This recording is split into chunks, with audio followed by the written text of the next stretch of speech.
Thanks for tuning in to another video. This week's video is going to be some tips and tricks when it comes to couponing. The first tip I have for y'all is to go ahead and get signed up for these apps. So for starters, you want to get any of the store apps that you plan on shopping at. Then you want to go ahead and get rebate apps. So there's different ones available like Fetch, Ibotta, Shopkick, Swagbucks, a bunch of different ones. If you're not already signed up for these apps, I will have referral codes down below. If you use those whenever you do sign up, we'll both get a bonus whenever you submit your first receipt. After you get signed up for these apps, you want to go ahead and learn how to actually use them. So you're going to want to learn how to redeem them, how to redeem your cash back afterwards. Also, just kind of navigate through the apps and try to learn them the best you can. There are a bunch of different videos already on YouTube that'll kind of walk you through each of the apps. But if you all would like, just let me know and I can do my own video on each app to try to explain them a little bit better for you. The second tip I have for you is to do your research. So you're going to take the time to go ahead and check out any of the weekly store ads that you have, depending on what stores you're shopping at. It's also important to learn when these ads change, so when their weekly schedule is, because there will be a certain day of the week where it'll switch to the new ad. Also, you're going to want to check those rebate apps. Depending on the apps, there are certain days of the week where it seems like they add a little bit more, but it does vary per day. So you just want to check in on those, see if there's anything that catches your eye, anything that you're shopping for. Also pay attention to different bonuses and different things going on the apps. I'll get into that a little bit later, but just keep an eye on your rebate apps and see what offers are available. You also want to keep an eye on your clearance sections at your stores. So for example, Walmart will have items out for a specific time and they will continue to mark them down. So just keep an eye on the items, keep an eye on how long they've been there, because the prices could actually be lower than what they say on the ticket or on the price tag on them. You can scan it with your app and kind of check that as well. But just pay attention to your clearance aisles and different sales going on in your stores. The third tip I have for you is to make a list. So basically what I like to do is include the product, the price, the size, any digital coupons that I expect to come off at store, or any rebates I'm expecting to get back. And then also just the final out-of-pocket costs that I'm expecting to pay. That way I know if there's anything going wrong with the register at the store. And then also I know that I'm getting the exact amount that I expect back from the rebate apps. Obviously, you can do this any way that works best for you. This is just what works best for me. I just like to have it all laid out and organized. That way I know exactly what I'm expecting to pay and what I'm supposed to be getting back. The next tip I have for you is to do different transactions. So what I mean by that is if you're going to the store for a whole bunch of things, some of items that you just need for your family, other items you're getting with coupons, do them in separate transactions. Doing this is going to make it way faster and way easier when it comes time to redeem to these rebate apps, because it's just going to be a list of items that you're expecting money back on. You're not going to have a whole bunch of items on one really long receipt that you have to pick through and make sure everything's coming off correctly. Another reason you want to do different transactions is if you're going to be using different apps. So there are some rebate apps that are kind of like sister apps, meaning that you cannot submit the same receipt to multiple apps. So My Points and Swagbucks are an example. If I have one receipt, I cannot submit to an offer at My Points and then go and submit that same receipt over to Swagbucks. I have seen people be able to do it, but it's never worked for me, and it's also kind of like against the rules. You're not supposed to do that. So I don't do that. I do separate receipts for each one. That way there's no issues and I'm not worried about not getting my money back. The next tip I have for you is to roll your gift cards. And what I mean by rolling your gift cards is whenever you submit to these rebate apps, a lot of time there is like a minimum amount before you can cash out. Now you're able to cash out in different ways depending on the apps, but some are going to be gift cards. Some can go to a PayPal or a bank account. It just depends on the app. But what I like to do is to redeem for stores that I'm shopping at. So I'll go ahead and redeem that gift card, and then when I go to buy the next round of products, I just use that gift card to pay. So what that's doing is I'm using that gift card instead of form of using a debit card, credit card, cash, anything like that that's actually out of my pocket at that time. I'm just using that gift card. So it's a little bit easier and it's less that I have to put onto my debit or credit card. Another benefit to redeeming for gift cards, other than the low out of pocket, is that they can count towards Ibotta bonuses, which we'll get into a little bit later.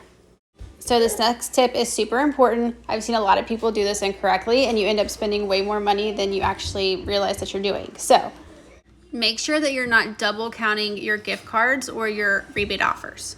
So what I mean by that is you have to count your offers when you submit your receipt and redeem them, or when you redeem them as the gift card value, but you cannot do both. To give an example, let's say on Monday you bought a Palmolive dish soap for $2. There was an Ibotta offer for $1, which you redeemed for, so your net cost for that Palmolive is going to be $1. Then say on Tuesday you go back to the store and get an Ajax soap for $1, and you use a $1 gift card from that Ibotta offer that you got back on Monday. So in reality, your using that $1 gift card on the Ajax, so out of pocket, you're not spending anything, but you've already counted that $1 Ibotta offer on the previous transaction. So while you didn't technically spend any money out of pocket for that second transaction of the Ajax soap, that $1 gift card was already accounted for on your first transaction of the Palmolive. So that means the net cost for that Ajax is still $1. I hope that makes sense. Basically, I'm just saying that you don't want to count your offer at the time of the first purchase as well as redeem it for a gift card and then think that's free money, because it's really not. That's a repayment for the first transaction that you did. The next tip I have for you is to utilize those bonuses. So different apps will offer different bonuses. Ibotta is one that's really good at offering bonuses for you. They will typically do one for a midweek, one for a weekend, and then sometimes they'll do a larger monthly bonus. These bonuses are basically extra earnings for redeeming other offers throughout the week or month, depending on the type of bonus it is. The other great thing about these bonuses, especially on Ibotta, is that when you redeem for gift cards through the app, so after you've submitted your receipt, you got the money back, and you're redeeming it for gift cards, you can do it in a way that actually counts towards these bonuses. Bonuses do vary per account, so just keep an eye out for yours. If you guys want, I can do a more in-depth video, especially about Ibotta. Just let me know down in the comments below. The next tip I have for you is to store now to save later. I hear all the time people say things like, well, I don't really need detergent right now, so I don't want to buy any. Or I don't really need dish soap right now, so I'm not going to pick it up. The important thing to remember that when it comes to couponing especially is I feel like it really comes in waves. So sometimes we'll have really great deals on soap, sometimes we won't. So if there is a really great deal on a product that you use, go ahead and grab it if you have the means to. If you don't, that's another story. But if you have the means to just go ahead and pick it up at a super cheap price, go ahead and do it. That way, when you do need it later on, you're not having to run to the store and pay full price because those coupons may not be available at that time. And like I said, always stay within your means. So if you're in a situation where you're barely able to pay for food, don't go to the store and buy 50 things of dish soap. Spend your money on what's more important, but if you have the means available, go ahead and do a little bit of stocking up. That way later on, you're not having to pay that full price. The next tip I have for you is to price check. So what I mean by this is you're going to want to pay attention store, also the quantity and sizes per the price as well. I know, for example, I noticed that Dollar General, while they're not changing their prices, the sizes of their larger tides are actually getting smaller. And in comparison, Walgreens had the same price tag for the larger quantity. So sometimes you really just have to pay attention to not only the prices in between the stores, but also the amount of product that you're getting for those prices. You also want to pay attention to your clearance aisle again. For this case, you're going to want to pay attention to different rebate offers. So you may be able to go find a body wash that's full price that attaches to a rebate offer, but you also may be able to find one in the clearance section that's heavily discounted that also is going to attach to that same offer. Obviously, the item that's clearance is already discounted, so on top of that and the rebate offer you're getting back, that's going to be a way better deal than if you're going to get one at full price. So the last tip I have for you is just to enjoy the process. Couponing seems really overwhelming in the beginning, but once you get the hang of it, it's not only super easy, but it's really enjoyable. And as prices just keep rising, all of this little pennies that you're saving along the way are going to add up to big savings at the end. Also, don't be hard on yourself. Mistakes are going to happen. Things are going to go wrong in the app. Sometimes you're going to have to return items. It happens. So if a deal doesn't work out exactly how you had planned, or if it ends up costing just a little bit too much money, go ahead and take the item back. Now I'm going to share a few of my troubleshooting tips. So for starters, you want to make sure that you have a clear and original receipt. What I mean by that is sometimes when a receipt doesn't print and you try to have it reprinted, it prints out a little bit different than the original receipt would. Some of the apps do have issues with that. That actually happened to me today, so I can tell you from experience. In that case, you can either go back to customer service and redo the purchase to get an original receipt, or you can just hope that it works out and try it and see how it goes. Next, you really want to pay attention to the size and quantities of items. Also, you want to pay attention to the offers themselves and make sure that the item that you're purchasing is in the fine print as an item that is included on that offer. Some of the apps also have the option to scan, so you're able to scan the product in store and make sure that rebate is attaching to that specific product. Doing that should eliminate some of those issues when it comes to actually submitting your receipt and that item not attaching.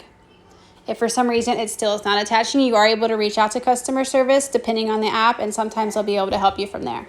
If you have in-store deals or you have any kind of digital coupons that should come off at the register and they don't for some reason, don't panic. It's not a big deal. Just go ahead and tell the cashier that they didn't ring up correctly and you're going to leave the items behind.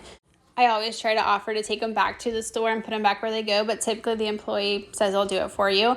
But like I said, just leave the items there. Don't go ahead and purchase them just because it's kind of awkward. Just leave them behind if it didn't turn out the way you expected it to. And the last tip I have for you, if you go ahead, pay for your items, and then when you're going to submit your receipts to your rebate apps, they aren't attaching correctly or you're not able to get that money back, go ahead and return the items. It's not going to do anything wrong if you go ahead and return them because you didn't get the offers in the first place. So just return those items back to the store and get your money back. The point of all of this work is to save money. So if at the end of the day you're not saving the money that you thought you were, go ahead and return it and get your money back. All right, so that is all the tips that I have for you in this video. I hope that they're able to help you guys kind of start this journey or continue the journey if you've already started couponing. If you have any questions for me, go ahead and leave them in the comments below. Also, if you do want me to share any of those videos that I mentioned, like about the rebate apps, more details or anything like that, leave that in the comments down below as well so that I'm aware and I can make those videos. Thanks so much for watching this video, and we'll see you in the next one.